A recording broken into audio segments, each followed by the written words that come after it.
అందరికీ నమస్కారం.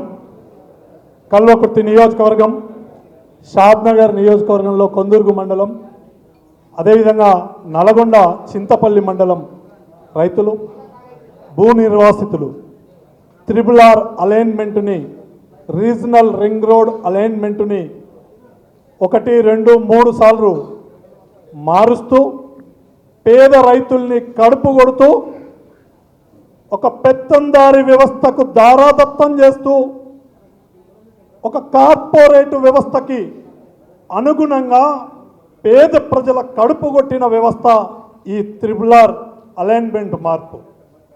మిత్రులారా, నేను మొన్న కొన్ని ఊర్లలో పొలాల పోటీ తిరుగుతుంటే 2 ఎకరాలు 3 ఎకరాలు ఎకరా భూమి ఉన్న రైతులు పోతున్నారు.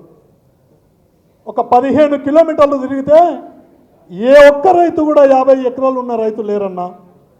అన్ని పేద కుటుంబాల రైతులు, తాతలు, తండ్రులు, ముత్తాతలు ఉప్పిడి ఉపాసం ఉండి ఆ భూమిని నా బిడ్డలు బాగుపడాలి, నా మనవలు, నా వారసత్వం ఆర్థిక పరిపుష్టి కావాలి, ఆ కుటుంబం ఆదరువు కావాలి, రేపు నేను కష్టపడకుండా నా పిల్లలు బతకాలి, నేను కష్టమైనా పడతా కానీ భూమి అమ్ముకోకుండా బ్రతకాలని నిలబెట్టుకున్న భూములు ఈరోజు కబంధాస్తాలతోటి, ఈ దుర్మార్గపు పాలనతోటి అలైన్మెంట్ మార్పులలో 670 మంది ఉన్న రైతులు కల్వకుర్తి నియోజకవర్గంలో 1680 మంది పెరిగారు.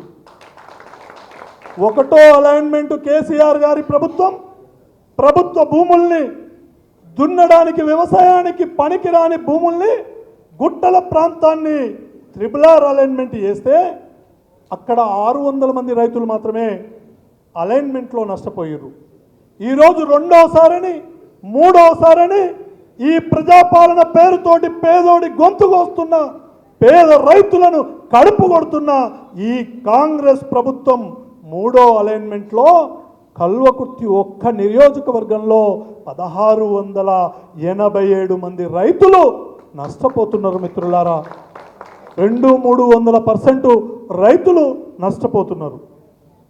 నేను ఒక్కటే అడుగుతున్నా, ఈరోజు కొంతమంది పెద్దల దగ్గర కూర్చున్నా, ఆ చర్చలో కూర్చున్న సమయంలో ఈరోజు ఈ అలైన్మెంట్ను మార్చి పక్కకు మారుస్తే అక్కడున్న రైతులు కూడా ఇదే ఉద్యమాలు చేస్తారు కదా, వాళ్ళు కూడా నష్టపోతారు కదా అని మాట్లాడారు.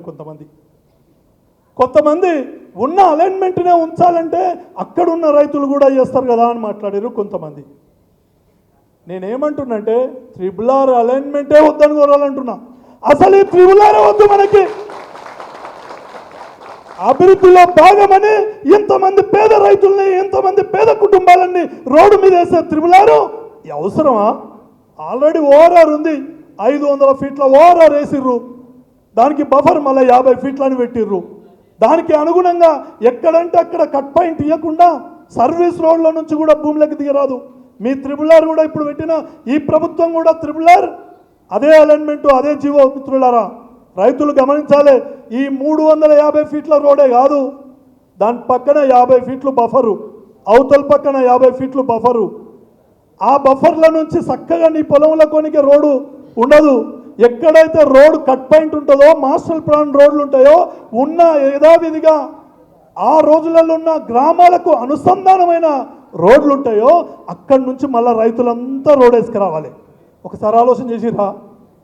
రోడ్ల పోయే భూమి పోతలేదు మీది, రోడ్డు పక్కన 50 ఫీట్లు బఫర్ పోతుంది, దాని పక్కన మళ్ళీ మీ అవసరం కొరకు, అందరి అవసరం కొరకు, అందరి పొలాల కనెక్టింగ్ కొరకి, అందరి అవసరాల రహదారి కొరకి మళ్ళీ 40-50 మళ్ళీ రోడ్లు వేసుకొని రావాలి.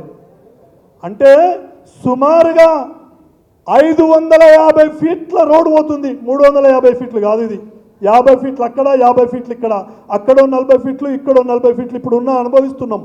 నేను కూడా ఒక రైతును, నేను కార్పొరేటే, నేను ఒప్పుకుంటున్నా, నేను వ్యాపారస్తుని. ఇది కార్పొరేట్లకు, పెత్తందారులకు అనుగుణంగా ఈ మార్పులు జరిగినాయి. మా దగ్గర అమ్మన్గల్లా ఇంతకుముందు ఫస్ట్ అలైన్మెంట్ విట్టేపల్లి ఉన్నదన్న.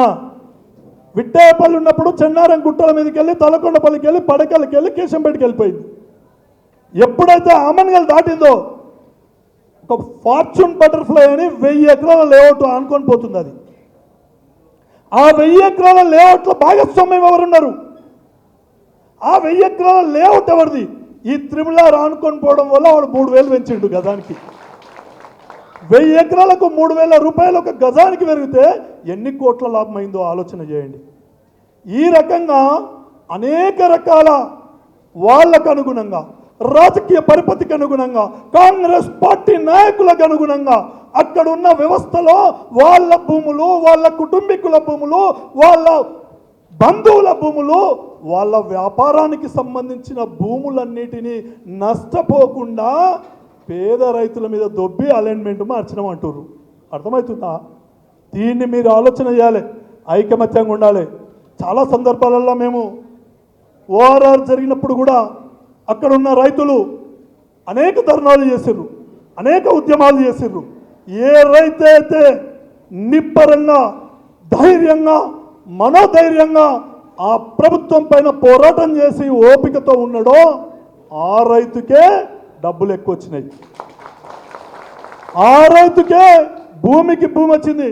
ఆర్ఆర్ యాక్ట్లో ప్రజా ప్రయోజనార్థం ఎక్కడైతే భూమిని, అది బంగారు గనున్నా ప్రజా ప్రయోజనార్థం ఆ భూమిని ప్రభుత్వం తీసుకొని ప్రజా ప్రయోజనార్థం సౌలభ్యం కొరకు ఉపయోగించవచ్చు. చట్టం ఉంది, ఏ ప్రభుత్వం ఉన్నా చేస్తుండొచ్చు. అదే చట్టంలో ఆ రైతుకు న్యాయం చేయాలని కూడా ఉంది. నష్టపోయే రైతుని భూమికి భూమి ఇవ్వాలని డిమాండ్ చేయాలి మనం. ఇలా త్రిబులార్ ఇక్కడ పోతే అక్కడ పోతే వాళ్ళు ఏమంటారు అంటే, మొన్న మీరు అందరు ఎమ్మెల్యే దానికి పోయినామంటారు. ఎమ్మెల్యే పోయి ముఖ్యమంత్రి దానికి పోయిండంట. మరి ఇలా ఈడికెళ్ళి తీసి అవతల కేసే కూడా ఆళ్ళు పెడతాడు కదా. ఇదేదో వీళ్ళతో ముందుకు తీసుకుపోదామని ఆలోచన చేసిరంట. మీకు ఇది కూడా చెప్తున్నా, అర్థమవుతుందా? అందుకని దీన్ని ఐకమత్యంగా, రాజకీయాలకు అతీతంగా కార్యాచరణ చేసి మీరందరూ కూడా ఉమ్మడిగా రైతులందరూ ఒక్కటై సచ్చినామా భూములు ఇయ్యము, సచ్చినామా భూములు ఇయ్యం. ఇలా మీకు ఒక ఉదాహరణ చెప్తా. షామీర్పేట ఉంది, ఇప్పుడు కొల్లూరు ఉంది, ఇప్పుడున్న ఓఆర్ఆర్ ఉంది కదా, హైదరాబాద్ చుట్టూన్న ఓఆర్ఆర్కి కొల్లూరు దగ్గర ఇంకా సర్వీస్ రోడ్ కాలే. విక్రమ్ రెడ్డి అని ఒక ఆర్మీ రైతు ఈరోజు కూడా సుప్రీంకోర్టులో కేసేసి ప్రొటెక్ట్ చేసుకున్నాడు. 6 కోట్లు ఇస్తాని ప్రభుత్వం కూర్చుంది. మన పార్టీకి సంబంధించిన కేటీఆర్ గారు 3 సార్లు ఆయనను పిలిచి మాట్లాడిండు. ఆ భూమి ప్రభుత్వానికి ఇయ్యి, నీకేం నష్టం కావాలని, నష్టపరిహారం ఎంత కావాలని. 20 సంవత్సరాలు అయినా కానీ ఆ భూమి నాది, నా తాతలు ఇచ్చిండ్రు, నా తండ్రి ఇచ్చిండు, నేను భూమిని వదలను అని చెప్పి కూర్చున్నాడు.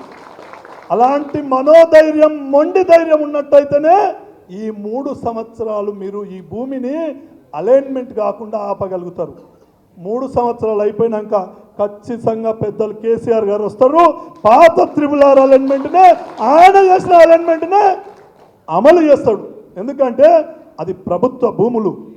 ఏ కుటుంబానికి నష్టం కాకుండా, ఏ పేదోడికి నష్టం కాకుండా, వ్యవసాయానికి పనికొచ్చే భూములను అధికంగా అందుట్లో మిళితం కాకుండా, పేద రైతులకు ఇబ్బంది లేకుండా అలైన్మెంట్ చేసిర్రు. అక్కడ విచారణ చేసిర్రు, తిరిగిర్రు. వీళ్ళు ఆఫీసులలో ఏసీ రూమ్లలో కూర్చొని అలైన్మెంట్లు చేసిర్రు. ఇవి ఓసారి గాడికి మార్చిర్రు, ఓసారి గాడికి వచ్చేవరకు అరే మాది పోతుందిరా, మీది పోతుందిరా అని 4 వచ్చేవరకు మళ్ళీ అవతలకి మార్చిర్రు. ఇప్పుడు ఇతరులు ఉన్న వాళ్ళందరూ పేదోళ్ళు అయ్యేసరికి మనం అందరం సమగుణ్యం. ఇది కాదు. 3 సంవత్సరాలు, వచ్చే 3 సంవత్సరాలు నిద్ర పోకుండా తెలంగాణ ఉద్యమం ఎట్లా జరిగిందో ఈ త్రిబులార్ రైతుల కొరకు ఉద్యమం ఆ విధంగా చేయాలని కోరుతున్నాం మీ అందరినీ. అప్పుడే మీకు న్యాయం జరుగుతుంది. చట్టపరంగా దీన్ని ఎదుర్కోవాలి. మిత్రులారా, ఇప్పుడే పెద్దలు చాలామంది బీఆర్ఎస్ పార్టీ రాష్ట్ర శాఖ ద్వారా కేసీఆర్ గారి నాయకత్వంలో ఇదే తెలంగాణ భవన్లో ఒక న్యాయ నిపుణుల్ని ఏర్పాటు చేయడం జరిగిందన్నారు. ప్రత్యేకంగా నేను చెప్తున్నా, కల్వకుర్తి రైతుల కొరకు మేము కూడా మీ వెంబడి ఉంటామని చెప్తున్నా. ధైర్యంగా వెంబడి ఉంటాం, ధర్నాలు చేద్దాం, ఈ ప్రభుత్వాన్ని కళ్ళు తెరిపిద్దాం. ఈ ప్రభుత్వం ఈ పేదోడికి జరుగుతున్న ఈ ప్రజాప్రభుత్వం అంటున్న పేద రైతుల పట్టగొడుతున్న ఈ ప్రభుత్వాన్ని కళ్ళు తెరిపించి మనకు న్యాయం జరిగే వరకు పోరాటం చేద్దాం. న్యాయపరమైన పోరాటంలో ఉప్పల వెంకటేష్ అనే వ్యక్తి కూడా ఈ కల్వకుర్తి పేద రైతులెంబడి నిర్మోమటంగా అన్ని రకాలుగా కూడా మీకు సపోర్టుగా, మద్దతుగా ఉంటాడు. జైపాలన్న నాయకత్వంలో, ప్రవీణ్ అన్న నాయకత్వంలో, ప్రవీణ్ అన్న ఎంతోమంది పేద కుటుంబాలను ఈరోజు నిలబెట్టిన వ్యక్తి. కొన్ని వేల కుటుంబాలు, లక్షల కుటుంబాలు ఆర్థిక పరిపుష్టిని విద్య ద్వారా నిలబెట్టిన వ్యక్తి.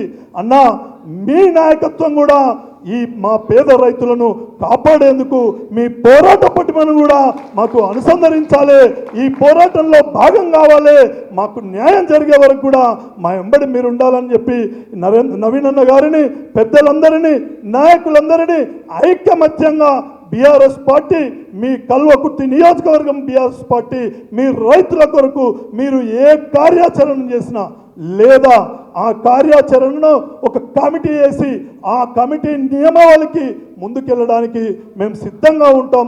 ఐకమత్యంగా మీ అందరినీ కాపాడుకుంటాం. కొంతమంది మన జంగారెడ్డిపల్లి అయినప్పుడు నేను చచ్చిపోతా అన్నాడు. చచ్చిపోవద్దు. చచ్చిపోతే మన పిల్లలు ఆగమవుతారు, మన భార్య ఆగమవుతుంది, మన బిడ్డలు ఆగమవుతారు. చిన్న చిన్న పిల్లలు ఇళ్ళలు ఉన్నారు, వాళ్ళ భవిష్యత్తు ఉంది, వాళ్ళ ఆర్థిక పరిపుష్టి, ఆ భూమి మీ తాత మీ నాయనకి ఇచ్చిండు, నువ్వు నీ కొడుకు ఇచ్చినావు, నీ కొడుకు నీ బిడ్డకి ఇవ్వాలి, నీ మనవలకి ఇవ్వాలి. ఆర్థిక పరిపుష్టి కుటుంబానికి ఆధారమైంది. భూమిని మించిన ఆర్థిక పరిపుష్టి ఈ భూ ప్రపంచంలో ఇంకోటి లేదు మిత్రులారా. డబ్బులు రాత్రికి రాత్రి రావు. కేవలం భూమే కుటుంబాన్ని మారుస్తుంది, ఆర్థిక పరిపుష్టిని మారుస్తుంది. ఈరోజు 100 కోట్లు 1000 కోట్లు అయిన కార్పొరేట్లు కూడా ఈ భూమిని పేద రైతులకి వెళ్ళి కొనుక్కొనే వాళ్ళు కార్పొరేట్లు అయ్యారు. భూమి ఉన్నోడా ఇలా మహారాజులాగా ఉన్నాడు. ఎవడైనా భూమి అమ్ముకొని పోతాడు, రోడ్డు మీద పడ్డాడు.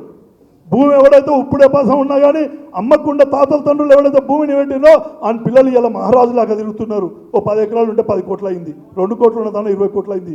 20 కోట్లు ఐఏఎస్ అధికారులు కూడా, ఐపీఎస్ అధికారులు కూడా సంపాదించలేడు. కానీ 20 కోట్ల ఆర్థిక పరిపుష్టి ఆ కుటుంబం వాళ్ళకి ఇచ్చింది భూమి మాదిరిలో.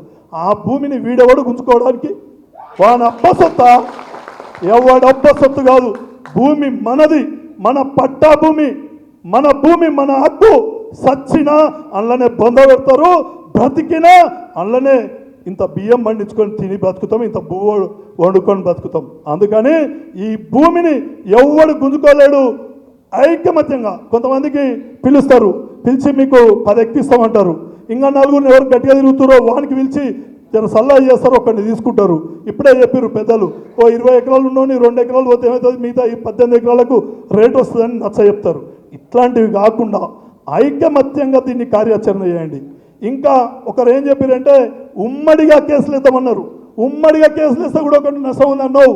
ఇట్లాంటి ఉమ్మడి కేసులలో మేము చాలా అనుభవాలు చూసినాం. ఉమ్మడి కేసులు వేసినా సరే ఇండివిజువల్ కేసులు వేయండి. ఉమ్మడి ఉన్న ముందులో ఉన్నవాడు సరెండర్ అయ్యింది అనుకో, మనం అందరం గోల్ అయిపోతాం. ఇప్పుడు చట్టం అట్లా ఇంత మీ డబ్బుల చుట్టే తిరుగుతుంది, వ్యవస్థ అంతా డబ్బు చుట్టూ తిరుగుతుంది. వానికి లోపల తీసుకుపోయిందో పెట్టిరు అనుకో, కథం అవుతాం. అందుకని నానా రకాల వ్యవస్థలో ఈరోజు బ్రతుకుతున్నాం.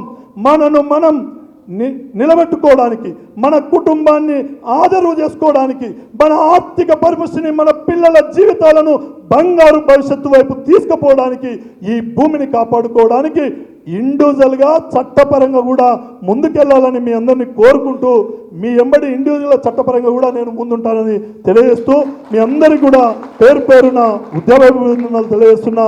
మీ అందరికీ మనోధైర్యంగా ఉండాలి. చచ్చిపోయేటోడు సాధించేటోడు కాదు, బ్రతికి సాధిద్దాం, ఈ భూమిని కాపాడుదాం.